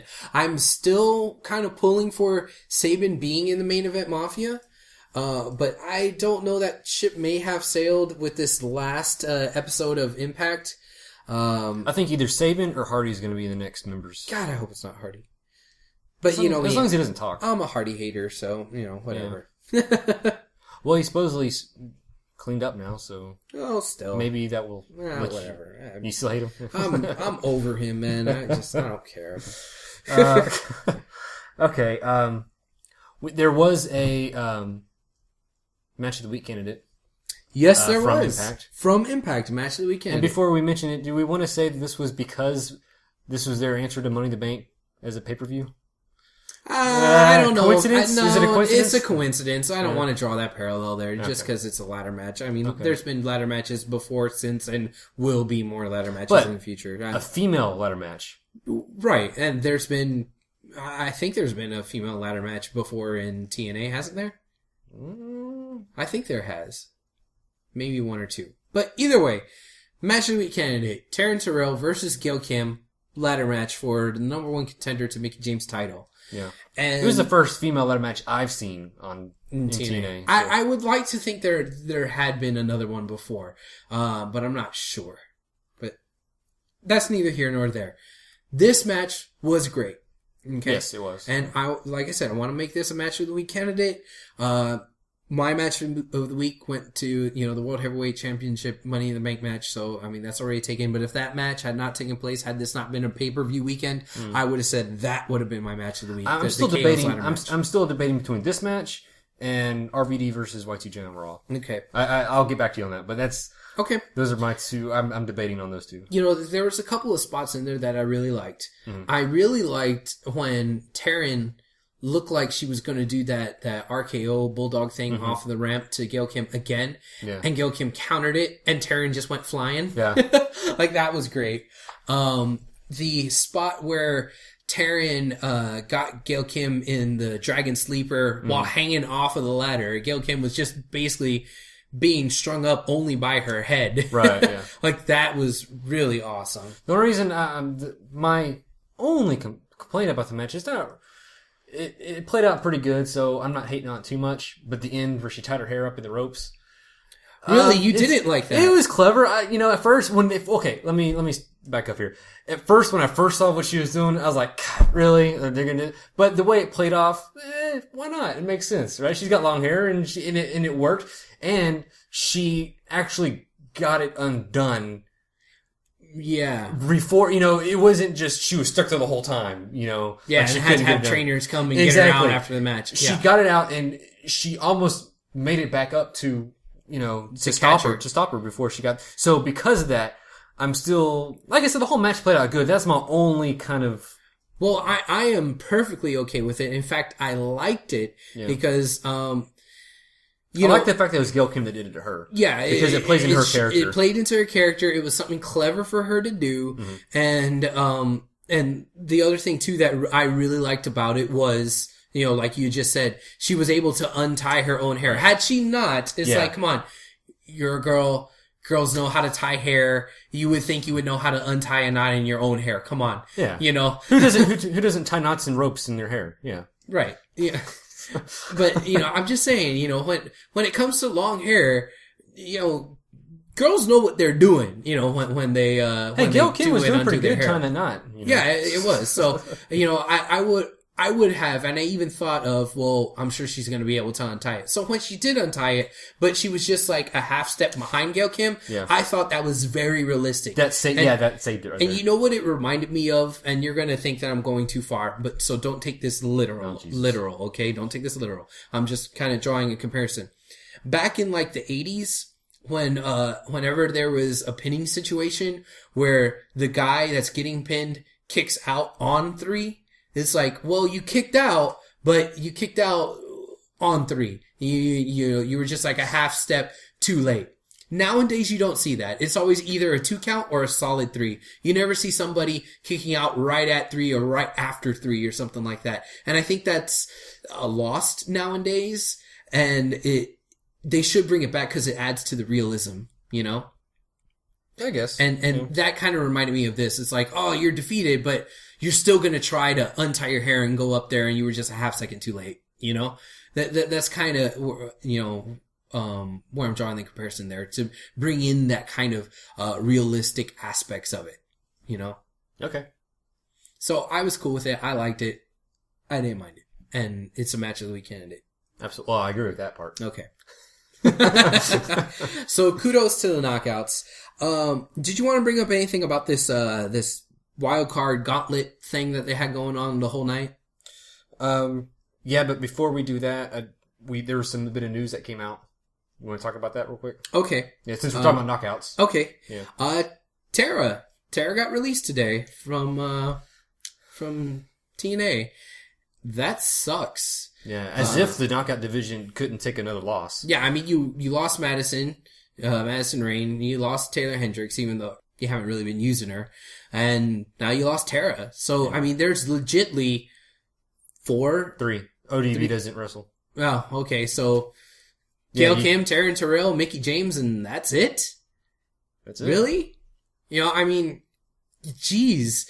I mean, TNA used to be lauded for their freaking knockouts division. Like, that was one of the main things that made TNA great. Yeah. And now you have 3 chicks in your division, and that's it? Well, that's worth freeing somebody, but... those chicks are doing great. Yeah. Taryn Terrell, Gail Kim, they're doing awesome. I can't wait to see Gail Kim versus Mickey. I'm sure it's going to be a great match. This is not a knock on them. No, absolutely not. Absolutely not. They're doing great. But... It's going to get old seeing them 3 just keep fighting. 3 people a division does not make, you know? That cake don't bake. Got any more? Yeah. No, okay, I'm out.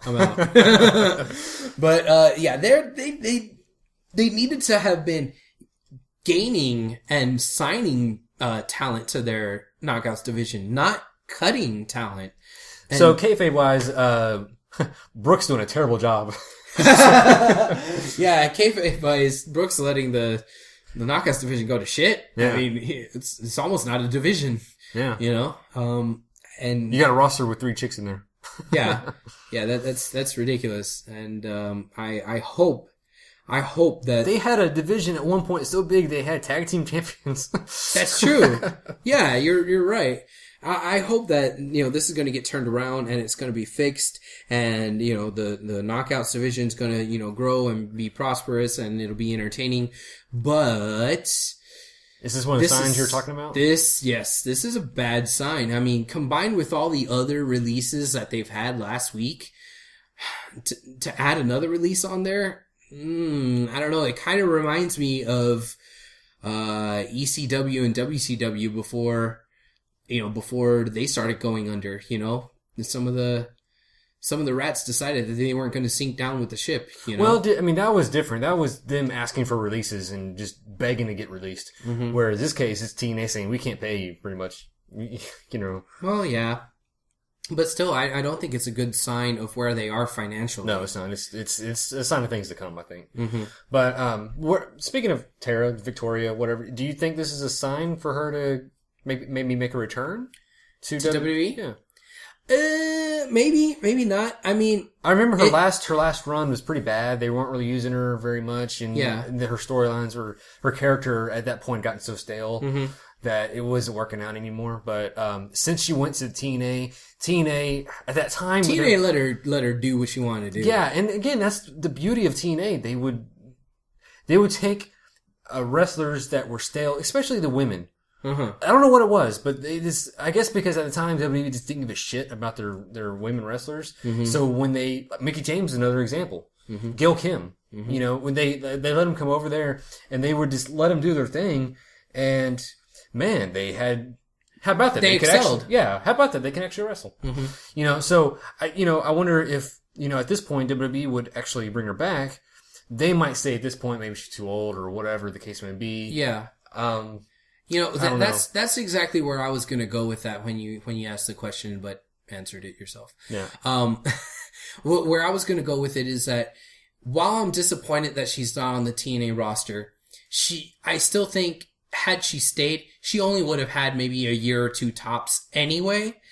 And I don't know if WWE would be willing to sign someone like her to a contract when she's on her way out anyway, and she probably would be close to making the decision to retire as it is.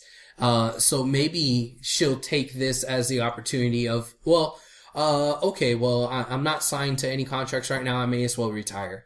And just, call it a day. I mean, she has her little restaurant that she has there in Chicago that, apparently is doing well. She just opened a few months ago, so she might have her hands full and be busy with that. And, she might be okay with it, being, the prototypical retired athlete who opens up a restaurant or does something crazy with her money, But when she first came on the scene in WWF at the time, her character was this crazy psychotic bitch, Yeah, I remember. Who does that remind you of now? AJ? What would happen? Oh, God. If the crazy psychotic bitch, Victoria, decided to come back? And they would have a crazy psychotic bitch off? Yeah. Do you think that would work? I mean, Maybe. Maybe they could bring her back and say, "Oh, this is my mom," and "Oh, that's why you're so crazy." That makes perfect sense. Or maybe Caitlyn can bring her in, and have her. It's I have somebody that can out crazy you. Yeah. Could work. Yeah. Only because of AJ. Yeah. AJ can make it work, I think. But I think Tara would be able to make it work too. Or Victoria now. Victoria now? Well, no, actually, right now it's Lisa. This is true. Yeah. It's neither one of those. It's Lisa. But then again, according to WWE, she hasn't wrestled since she left WWF. WWE. Yeah. So she's, not. She's been doing well in her future endeavors. Yes. Yeah. All right. So, boo for TNA, boo for the Knockouts division, yay for Tara. Maybe she'll be able to move on to something else and just, find some happiness and, whether she retires, runs a restaurant, goes to WWE, whatever she does. Right. All right. Okay, so we mentioned this just a minute ago about the wild card matches that they had. It pretty much took up all of Impact. Yeah, which is not a bad thing. Not a bad thing. It was an interesting concept. Yeah, I actually, when I first heard it, my instinct was just to groan and roll my eyes when I heard it. Yeah, another crazy TNA gimmick. But it entertained me. And it got the point across. It made sense because it was only Bound for Glory participants. So that made sense. And with the 25 points at stake, it made it seem important. Right. My only thing was when they first called up the names. Oh, it was all these big names. AJ, Samoa Joe, Jeff Hardy. Oh, the drawing seems so unrandom. Yes. Is that a word? Especially the very last match. Oh, yeah. It was so ridiculous. Booking wise, it was kind of, obvious, Yeah. But, the fact that the overall story of Bound for Glory, I liked what it did. Yeah, I like the concept for Bound for Glory, but yeah, within the microcosm of the match itself and the matches itself and the way it's oh, look who's teaming up with who. These two just fought each other last week. Oopsies. Yeah. And then it happened again. Oh, wait, the Dirty Heels, they're actually going to be a part on the other team with bad influence on the other team. Oh, oopsie. Who'da thunk it? Yeah. You know, no, I mean, that was just like way too over the top obvious to be doing it that way. But I think it's still Other than that, you know, I enjoyed it. And I also want to throw that match on there with, what are we going to call them? The Dirty Influence versus, Dirty Influence? Dirty Influence versus the Bad Heels. There you go. Yeah, I want to throw that on there for Match of the Week candidate. Really? Okay. Yeah. So there's you another one. Right. I thought it was really good, especially when Rude and Aries were willing to fight each other. Yeah. But Kaz and Daniels weren't. It made for some interesting tags in and out. And then, of course, with the end where it's like, oops, I accidentally pinned my own teammate. Yeah. Like, that was really ridiculous, over the top, funny. But in between it all, there was some great wrestling too. Yeah. It was everything that I would expect from those four guys, and they delivered. Yeah. So, and then another aspect of that wild card night was the gauntlet match at the end. Yeah, that gauntlet match was pretty cool. I like the fact, maybe that's what I liked about it. Not the pairings of the tag teams. Right. But I like the fact that the winners, other than getting the 25 points, for the whole thing, the winners goes on to the gauntlet match. Yeah. I like that. I like that concept. You know? Yeah, so I agree. I thought that was pretty cool, and it made it feel, with 25 points at stake, it made it feel like it was important. Right.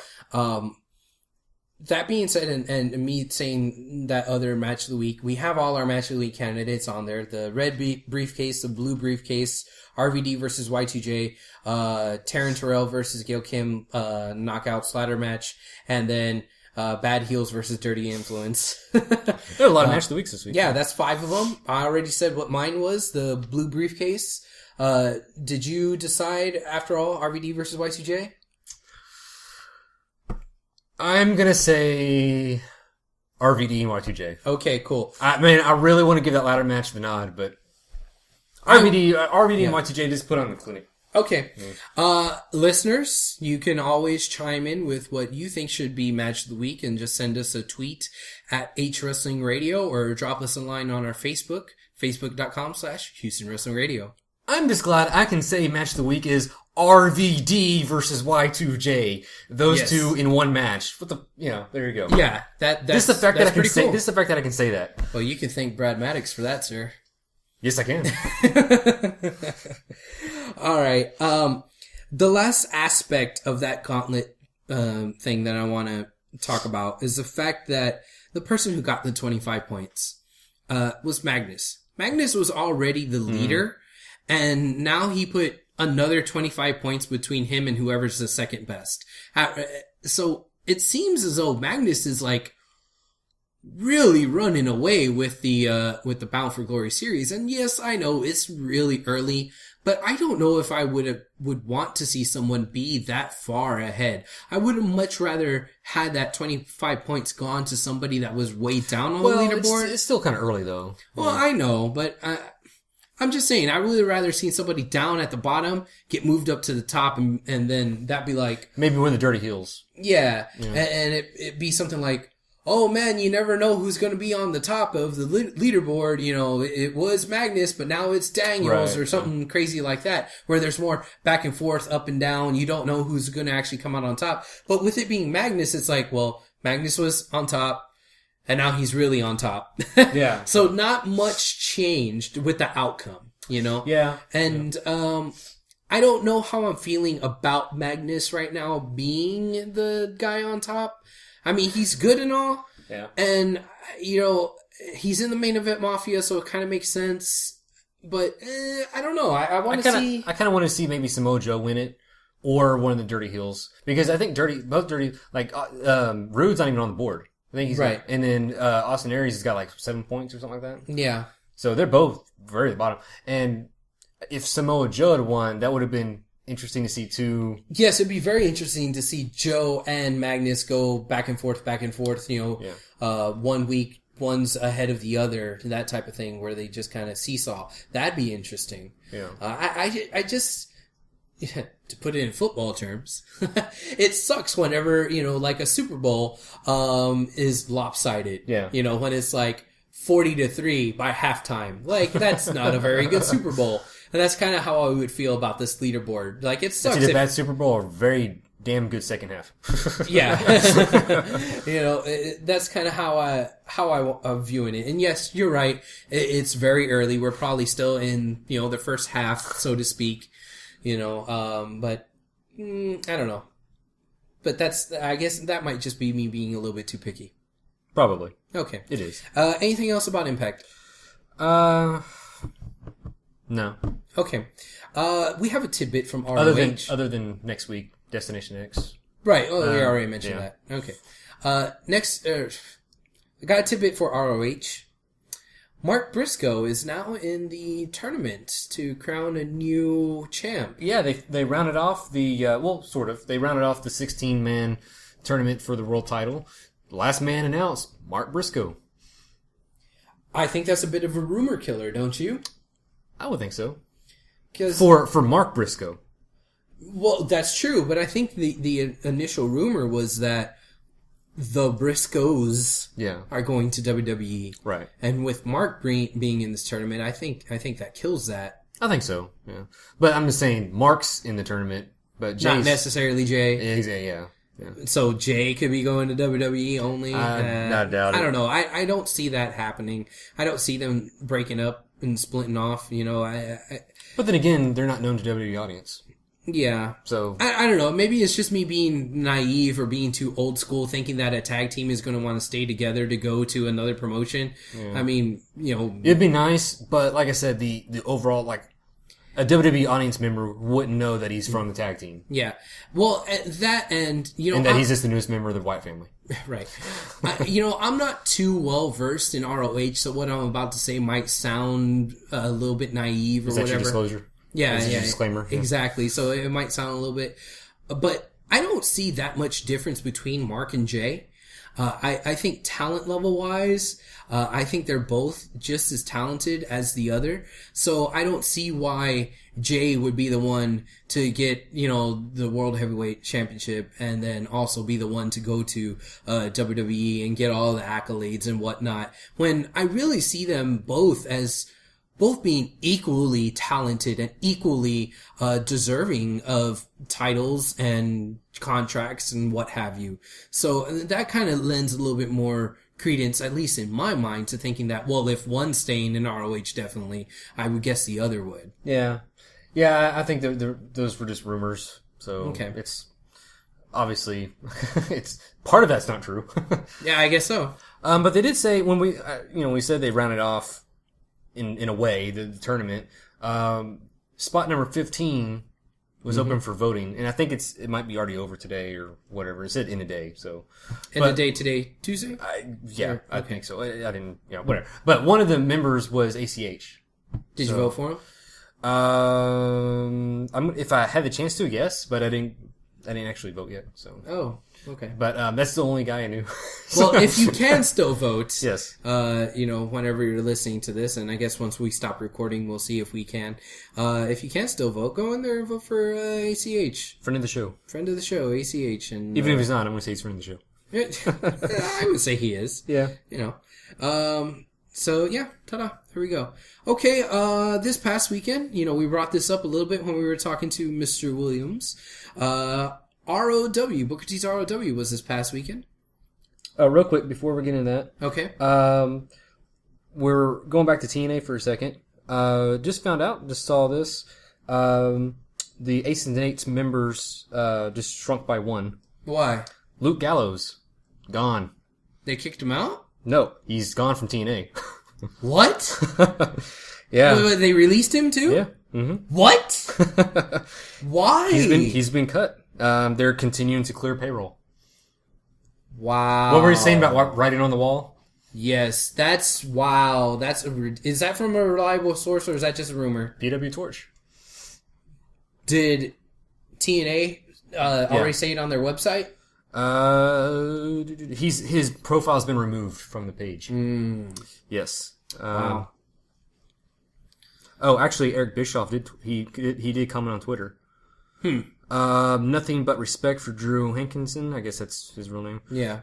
Gallows, yeah. Hoping to get work with him someday in the future. Great big man with great work ethic. Now, of all the people to cut from the Aces and Eights, why Gallows? The one guy that's possibly doing a feud within... Yeah, the one guy who's doing a feud, the one guy who's kind of literally head and shoulders above some of the others. Which there. is one thing we didn't talk about. That happened. The voting of the... Yeah, Anderson, whatever. Right, yeah. Okay.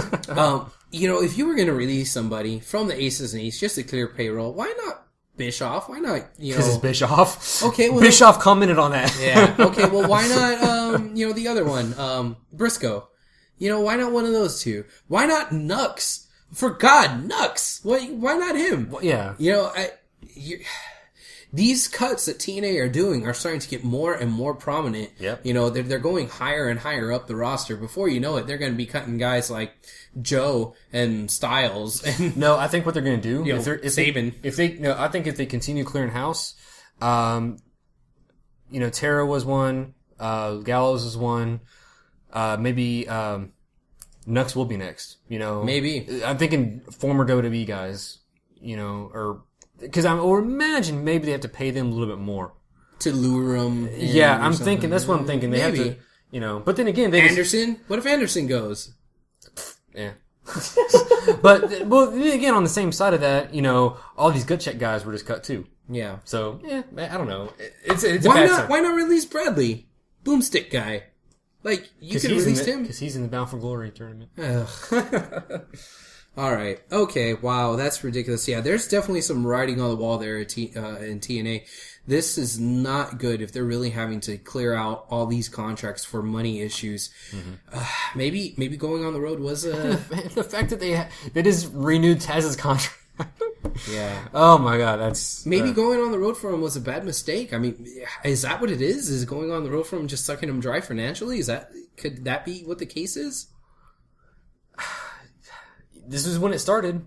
It's catching up to them. But you know what? I would think that this would actually help them. I know it's more costly to go on the road, but at the same time, how much money were they getting from letting in general admission from the park? True. The Universal Studios people come in. Yeah.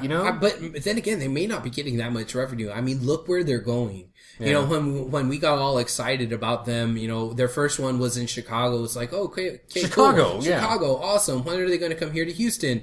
And Corpus Christi. Wichita Falls. Why the fuck are you going out to BFE? Yeah. No disrespect to Wichita Falls and Corpus Christi, but I mean, those aren't the big money markets. Right. I mean, even the arenas there at those smaller markets are going to be smaller arenas. So let's say you do sell out the house. If you sell out the house there at a little ass arena, you're not going to make as much money as if you came to a bigger arena and sold half of the house. Right, yeah. So, I mean, maybe that's what it is. Or just going to places that, aren't making them enough money. And I haven't really studied their layout of their tours. Yeah. But I wonder if they're being the most efficient in, where they're going. That's true, too. I mean, because, It was Chicago, Corpus Christi. Where else are they? Yeah, that's cross country. Yeah, they shouldn't do that. I would think they'd be smarter than that. But, like I said, I haven't sat down and, really connected the dots. Yeah, I mean, you look at WWE, they're a machine. I mean, they know exactly. Austin, San Antonio, Corpus Christi, they cover Houston. the whole market. Yeah, and they just go right down, the major freeways and boom, that's it. But here might be the reason why they don't do it that way. Because when they do travel, it's 2 weeks in between when they do. So they might, travel to city A, and it's like, okay. Yeah, they have to wait 2 weeks before they can get paid again, that kind of thing. Yeah, so they might travel to whatever place they're at, and then in 2 weeks they go to the next place. So they're not on the road back to back like with WWE, so they can go to, Cleveland, Cincinnati, and then, right next to each other type thing. Right. So maybe that's why it's all over the place. I just hadn't thought about that, but I lost my train of thought, so. I'm sorry. Yeah. But, okay. All right. That's enough of that. Let's talk a little bit about ROW from this past weekend. I thought it was a damn good show. one of the better shows that we've had here in a while. And unfortunately, it's the one show I missed. The one show you missed, yeah. It was that. I'm sorry. Yeah. You keep rubbing it. It's okay. I know. But, like we mentioned earlier, the Samoan Beast was in action, and he defeated Jared Steele in a pretty good match. And, he pulled off that little lion salt that he does, and it was amazing. And he was supposed to be a heel, and Jared Steele's supposed to be a face. But everybody was just marking out so much and wanting to see that freaking lion salt from the Samoan Beast, and he pulled it off, and he got a standing ovation. It was like, oh man, I can't believe this guy did it. But he was trying to be a heel, so he was like snarling and looking at the audience, and he kind of looked at us, and we were all cheering for him. It's like, I'm trying to be a heel, guys. Real quick about him, he has that, that move, but that creates more interest for him. Mm-hmm. That creates an aura about him. He can do this move. What else can he do? That kind of thing. And another thing is the fact that he's Samoan. Mm-hmm. WWE has a big history with Samoan wrestlers. True. With his heritage and where he's from and that move that he does. Do you think this? We could be witnessing the start of a future star? It's early. It's really early to say that. And he's new to us here at ROW, but from what I understand, he's also been wrestling for a while in NWA Houston and who knows, maybe some other places around town. Maybe San Antonio, Austin, who knows. But, he's not a complete newcomer. He's a newcomer to us. Right. But I can see what you're saying, but it's still a little early. He was able to pull off a couple of other moves. I saw him do, a Samoan drop. I think he also did a kind of a suplex type thing. Mm-hmm. He was in there with Jared Steele, and Jared Steele tried to pull off the steel plate, and he got it countered. So it was very solid. And then he pulled off that move, and, it was great. So, sure, why not? I think he has just as good a shot as any. Yeah. And WWE could easily market him as a monster heel or whatever, whatever they want to do with him. But, who knows? That's the good thing about going to local, indie shows in wrestling. You never know. You never know who you're going to be seeing that could be the future star. For example, the Usos. Right, exactly. And, that's something that we didn't talk about from the pay-per-view, mostly because I didn't really get to see all of the Usos versus the Shield on the pre-show. I tried to, but we were looking off of an iPad, and there was a lot of us there, and, it's kind of hard for 10 people to watch off of one iPad. But did you get to watch the pre-show? Yeah, I watching the pre-show. I turned it. I flipped on the computer right when the match was starting, and when I saw the whole match going on and everything, and thinking about the card and everything, I was like, "Fuck it, I'm ordering the pay-per-view." So I just ended up ordering the pay-per-view because from what I hear, that was a damn good match. It's pretty good. Yeah, I heard that there was a Tower of Doom. Oh yeah, there was. Yeah. Interesting to see that in WWE. And do you think they're getting that from TNA? Maybe, who knows? Yeah. Even though they don't exist. The Usos certainly didn't do that while they were down here at ROW. Well, PWA at the time. Yeah. But I did want to mention one thing. I wanted to mention it last week, actually. Mm-hmm. But this isn't really a good thing to me. But Tons of Funk, and now the Usos, both of their outfits, very new generation-ish. Mid-90s neon colors, bright. I don't like it. It's too, I don't know. Dude, they got that swag, man. Why you gotta be hating? I don't know. Well, I can dig the Usos more because they can pull it off. I did like the fact on Raw they busted out the little Samoan skirt garb. things. Yeah, garb. Whatever. I'm not sure what the correct word is for that. But so we'll just call them skirt things. It was very reminiscent of the Islanders when they would come out, But anyway, Tons of Funk had the most god-awful, hideous costumes last week on Raw, and this week too. The TOF and it was like, the little spine going down the back. Yeah, I was thinking, God, this is like Men on a Mission. They got the dance, they're singing and dancing, and they got these god-awful outfits. It's like, stop it now. Just break them up, make them heels, I don't care. Do something else. You got all that just from their outfits? Yes, I did. Wow. I'm tired of them. Okay. All right, I don't share that sentiment. I think they're doing just fine. So, but hey, you're entitled to your opinion. Actually, how are they doing fine? What are they doing? Well, okay, maybe not tons of fun. That's all I they gotta probably need a little something. But the Usos, I think they're just. Oh yeah, I'm giving Usos a pass, but the fact that they're wearing this bright ass fucking colors. Well, anything to get attention. They don't need attention. They got the big fucking entrance. Yeah, that's true. And the face paint. Okay. Anyway, back to ROW. So yes, you never know when you'll see the next big thing to come around. And the Usos are a prime example for us. Right. And people in San Antonio, their prime example is ACH. Right. So it happens all the time everywhere. So you should check out and support indie wrestling. That being said, let's talk about something else. Guess what? Rockstar Robbie's full out heel now. Oh yeah? Yeah. That happened at the show? Well, I saw the show before that. The show before, it was kind of they were trying to turn, and then on the YouTube shows online, there was more backstage stuff. Oh, was there? there? So yeah, he's out and out heel now, and okay. I like it. Did you? Okay. Yeah, I like it. I booed him. Because you're supposed to do that with the heels, right? Yes. He did it pretty well. He did a good job there. He fought Kelly Kevin, and he kind of got DQ'd again because he just wouldn't let him out of the corner and just kept wailing on him, beating him up. And then he decided, you disqualified me? How dare you disqualify me? And he got more mad, more upset, and beat up Kelly Kevin even more. Yeah. Went up to do the flying elbow, did it, and then he went up to do it a second time.